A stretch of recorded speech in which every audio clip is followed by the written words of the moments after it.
Super frame ಅಂತ ಹೇಳ್ತೀವಿ ಆಯ್ತಾ.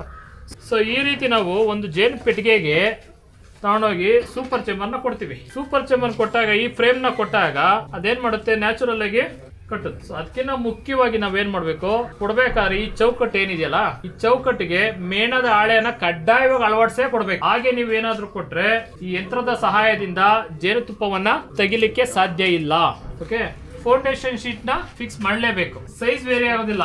ಏನಾಗುತ್ತೆ, ನೀವು ಇನ್ ಕೇಸ್ ಏನಾದ್ರೂ ನೀವು ಫೌಂಡೇಶನ್ ಶೀಟ್ ನ ನೀವು ಫಿಕ್ಸ್ ಮಾಡ್ಲಿಲ್ಲ ಅಂತ ಹೇಳಿದ್ರೆ, ನೀವೇನಾದ್ರೂ ಮಿಷಿನ್ ಅಲ್ಲಿ ಇಟ್ಟು ನೀವು ರೊಟೇಟ್ ಮಾಡ್ಲಿಕ್ಕೆ ಹೋದ್ರೆ ಕಟ್ಟಾಗಿ ಬಿದೋಗುತ್ತೆ. ಫೌಂಡೇಶನ್ ಇರೋದಿಲ್ವಲ್ಲ, ಮೇನ್ ಗಟ್ಟಿ ಇರೋದಿಲ್ಲ, ಸ್ಟ್ರೆಂತ್. ಹಾಗಾಗಿ ಕಟ್ಟಾಗಿ, ಹಾಗಾಗಿ ನೀವೇನ್ ಮಾಡ್ಬೇಕು, ಮೇಣದ ಹಾಳೆನ ಫೌಂಡೇಶನ್ ಶೀಟ್ ನ ನೀವು ಇದಕ್ಕೆ ಫಿಕ್ಸ್ ಮಾಡಿ ಕೊಡ್ಬೇಕು.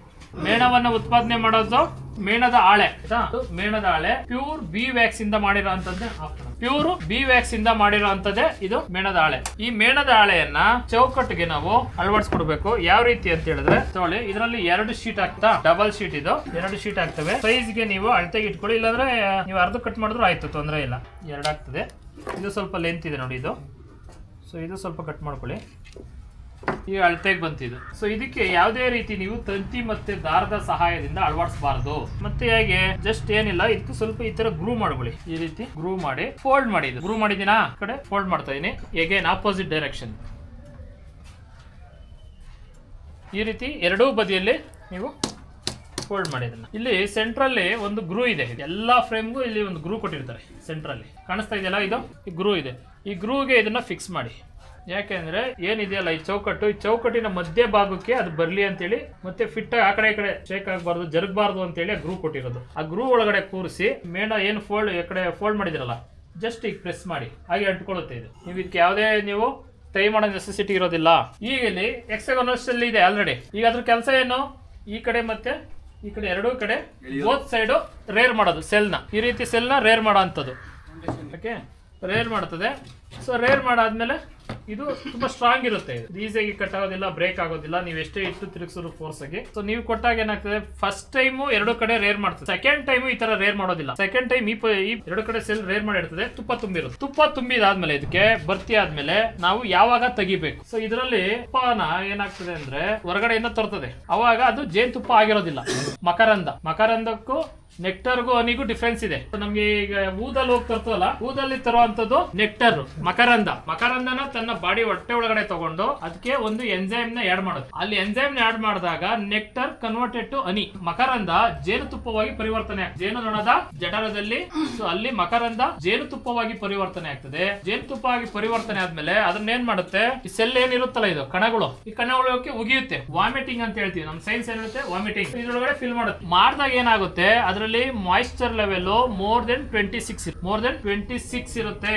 ಅಂತ ನೀವೇನಾದ್ರೂ ಎಕ್ಸ್ಟ್ರಾಕ್ಟ್ ಮಾಡಿದ್ರೆ ವಿತಿನ್ ಎ ವೀಕ್ ಫರ್ಮೆಂಟೆಡ್ ಆಗೋಗಿ ಹನಿ ಎಲ್ಲ ಹಾಳಾಗ್ತದೆ, ಹುಳಿ ಬರ್ತದೆ. 1 ವೀಕ್ ಅಥವಾ 10 ಡೇಸ್ ಅಲ್ಲೇ ನಿಮ್ಗೆ ಅದು ಹುಳಿ. ಯಾಕೆಂದ್ರೆ ತೇವಾಂಶ ಇರುತ್ತೆ ಜೇನುತುಪ್ಪದಲ್ಲಿ, ಮಾಯಿಶ್ಚರ್ ಲೆವೆಲ್ ಜಾಸ್ತಿ ಇರುತ್ತೆ.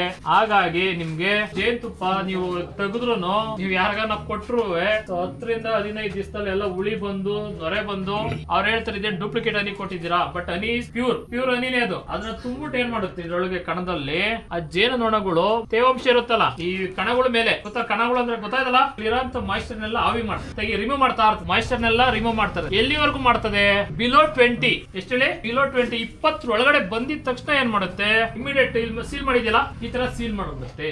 ಯಾಕೆ ಸೀಲ್ ಮಾಡೋದು, ಜೇನು ತುಪ್ಪಕ್ಕೆ ಗಾಳಿಯಲ್ಲಿರುವಂತ ತೇವಾಂಶನ ಹೀರ್ಕೊಳ್ಳುವಂತ ಗುಣ ಇದೆ.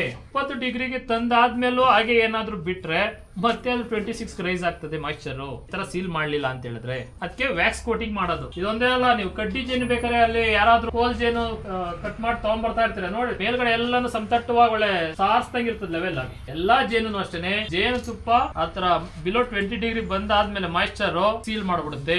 ಆ ಸೀಲ್ ಮಾಡಿರೋ ಹನಿನ ನೀವು that is called ripened honey, ಅಂದ್ರೆ ಪರಿಪಕ್ವವಾದ ಹನಿ ಅಂತ ಹೇಳ್ತೀವಿ. ಅಂತ ಹನಿನ ನೀವು ಇಟ್ಟು ನೀವು ಎಕ್ಸ್ಟ್ರಾಕ್ಟ್ ಮಾಡಿ ತೆಗೆದ್ರೆ ಅದಕ್ಕೆ ಜೇನ್ ಪೀರಿಯಡ್ ಡೇಟ್ ಇಲ್ಲ.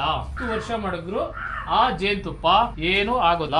ಈ ರೀತಿ ನಾವು ಯಾವತ್ತೇ ಅಷ್ಟೇನೆ ಜೇನು ಪೆಟ್ಟಿಗೆಯಲ್ಲಿ ಜೇನುತುಪ್ಪ ಬಂದಿದೆ ಅಂತ ಹೇಳಿದ್ರೆ ಸೊ ಎಲ್ಲ ಫಿಲ್ ಆಗಿ ಚಳವನ್ನು ಎಲ್ಲಾನು ಮುಚ್ಚಿರ್ಬೇಕು. 100% ಫಿಲ್ ಆಗ್ಲಿಲ್ಲ ಅಂತ ಹೇಳಿದ್ರು ಒಂದು 80% ಆದ್ರೂ ಕವರ್ ಆಗಿರ್ಬೇಕು, ಸೀಲ್ ಆಗಿರ್ಬೇಕು. ಸೀಲ್ ಆಗಿದ್ರೆ ಇದು ರೈಪ್ ಅಂಡ್ ಹನಿ. ಇದನ್ನ ನಾವು ತೆಗಿಲಿಕ್ಕೆ ಹಾರ್ವೆಸ್ಟ್ ಮಾಡ್ಲಿಕ್ಕೆ ತಗೊಳ್ಬೇಕು ಬಾಕ್ಸ್ ಇಂದ. ಈ ತರ ಯಂತ್ರದ ಸಹಾಯದಿಂದನೇ ತೆಗಿಬೇಕು. ಯಾಕೆ ಯಂತ್ರದ ಸಹಾಯದಿಂದ? ಈಗ ಸ್ವಲ್ಪ ಅಡ್ವಾನ್ಸ್ ಟೆಕ್ನಾಲಜಿ ಈಗ ಬಂದಿದೆ ಪ್ಲಾಸ್ಟಿಕ್. ಸೊ ಇದು ಇತ್ತೀಚೆಗೆ ಈಗೂನು ಮಾಡ್ತಾ ಇರೋದು ಇದನ್ನೇ, ಆಲ್ಮೋಸ್ಟ್ ಎಲ್ಲಾ ಕಡೆನೂ ಇದನ್ನೇ. ಸೊ ಇದನ್ನೆಲ್ಲಾನು ಈಗ ಹನಿ ಫಿಲ್ ಆಗಿದೆ, ಫಿಲ್ ಆದ್ಮೇಲೆ ಸೀಲ್ ಆಗಿದೆ. ಸೀಲ್ ಆದ್ಮೇಲೆ ಇದನ್ನ ಒಂದು ಚಾಕು ಸಹಾಯದಿಂದ ನಾವು ಮೇಲೆ ಏನು ಮುಚ್ಚಳ ಮುಚ್ಚಿದೆಯಲ್ಲ ಇದಕ್ಕೆಲ್ಲ ರೋಲರ್ ಇದೆ. ರೋಲರ್ ನ ಪ್ರೆಸ್ ಮಾಡಿದ್ರೆ ಸೆಲ್ ಓಪನ್ ಆಗುತ್ತೆ. ಬಟ್ ಇದಕ್ಕೆಲ್ಲ ಆಗಲ್ಲ. ಒಂದು ಚಾಕು ತಗೊಂಡು ಮೇಲೆ ಪಪ್ಪಾಯ ಏರಿತೀವಲ್ಲ ಆ ರೀತಿ ಎರಡೂ ಬದಿಯಲ್ಲಿ ಅದನ್ನ ತೆಗಿಬೇಕು. ತೆಗ್ದಾಗ ಏನಾಗುತ್ತೆ, ಕಣಗಳು ಓಪನ್ ಆಗ್ತವೆ.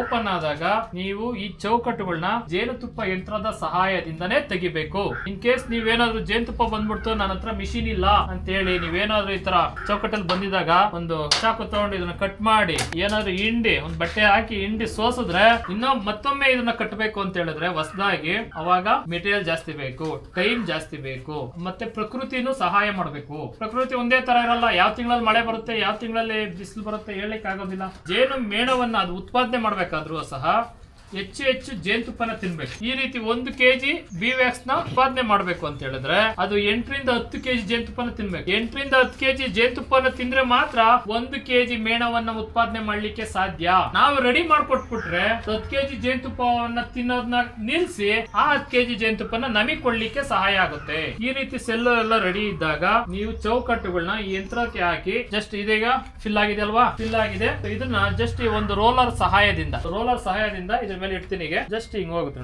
ಓಪನ್ ಆಗೋಯ್ತು ಸೆಲ್ ಎಲ್ಲ.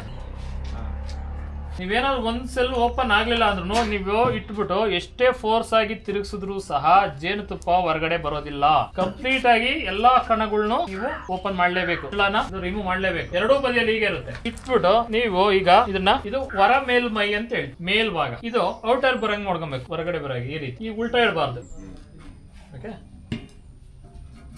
ಮತ್ತೆ ಇಷ್ಟೇ ಪ್ರಮಾಣದಲ್ಲಿ ತೂಕನ ಆಪೋಸಿಟ್ ಹಾಕಿ. ನೀವು ಒಂದೇ ಚೌಕಟ್ಟು ಇಟ್ಬಿಟ್ಟು ನೀವು ತಿರುಗಿಸಿದ್ರೆ ಸೆಂಟ್ರಿಫ್ಯೂಗಲ್ ಫೋರ್ಸ್ ವರ್ಕ್ ಆಗೋದಿಲ್ಲ, ಸಮಾನಾಂತರವಾಗಿರ್ಬೇಕು ತೂಕ.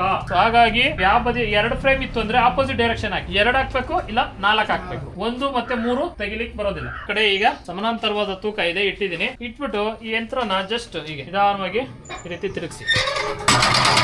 ಈಗ ಒಂದು ಭಾಗ ಮಾತ್ರ ತಿರುಗಿಸ್ತೆ ಕ್ಲಾಕ್ ವೈಸ್. ಓಕೆ, ಒಂದು ಬದಿಯಲ್ಲಿರೋ ಜೇನುತುಪ್ಪ ಮಾತ್ರ ಹೊರಗಡೆ ಬಂದು. ಈಗ ಆಂಟಿ ಕ್ಲಾಕ್ ವೈಸ್ ರಿವರ್ಸ್ ಏನಾಗುತ್ತೆ, ತುಪ್ಪ ಎಲ್ಲಾನು ಹೊರಗಡೆಗೆ ಚಿಮ್ಮಿರುತ್ತೆ. ನೀವು ಡ್ರಮ್ಮಲ್ಲಿ ನೋಡ್ಬೋದು ಎಲ್ಲ ಹೊರಗಡೆಗೆ ಹೆಂಗ್ ಚಿಮ್ಮಿದೆ ಅಂತ. ತುಪ್ಪ ಎಲ್ಲ ಸೈಡ್ಗೆ ಹೋಗಿ ಕೆಳಗಡೆ.